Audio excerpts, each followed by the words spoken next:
But going back to the multiples, 3, 4, up to 5 time multiple, you're really paying for the next 60 months of profit. For the benefit of some cash flow, does it make sense to, for something generating 120,000, paying that 360 or paying that $600,000 up front? Maybe the franchise fee in the first 3 months is only going to cost you 150,000 all in. Again, this all depends on the brand, and you could take it upon yourself to work really hard and create that multiple so that that multiple goes to you. So, you're getting launched relatively quickly. If it's a non-brick and mortar franchise, typically 90 days or less. So the ramp up, just like, you're going to need some ramp up with an existing business, you're going to have to go to training. You're going to spend a lot longer on due diligence, and half the amount of time you can get up and running with a new franchise because the due diligence is straightforward. You're not looking at existing books and customers. You're just really meeting with the franchisor and franchisees across the system. So my argument is that you can always launch the business in a quicker time period, start from scratch, start cleaner, and then start generating that multiple on a much lower investment, which means less risk, less out of pocket, a lower monthly payment if you're funding this through the SBA. And why not pay yourself at some point in time? You decide to sell the business in 5 or 10 years, get that 3, 4, 5, whatever that multiple looks like, so that you can pay yourself and make that money while just owning the business, but on the exit. So I challenge everyone to kind of,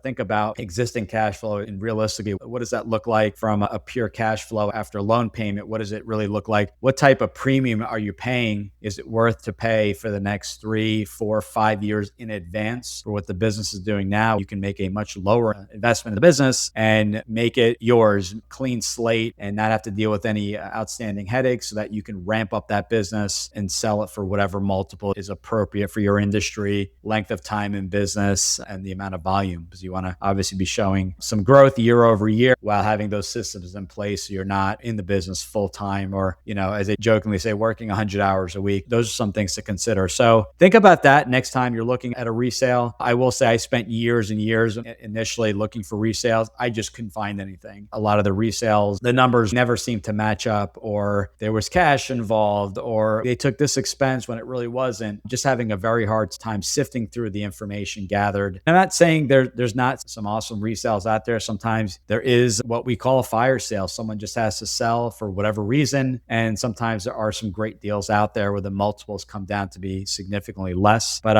you're going through someone else's books, you're taking their word on the accuracy, and you can only do so much due diligence. So definitely, when you're considering a resale, my advice, if I had to summarize it, is take a look at all cash flows, but also consider a new franchise, especially something service-based where you can launch in 90 days or less. You'll be surprised how quickly you can ramp up, much lower cost, and maybe with the savings versus buying the resale, you can buy an additional 1 or 2 territories or locations to that business. So you're really locking in what I call the future expansion of the business without having to worry about someone else buying those nearby territories. Still feeling overwhelmed by the 4,000 plus options?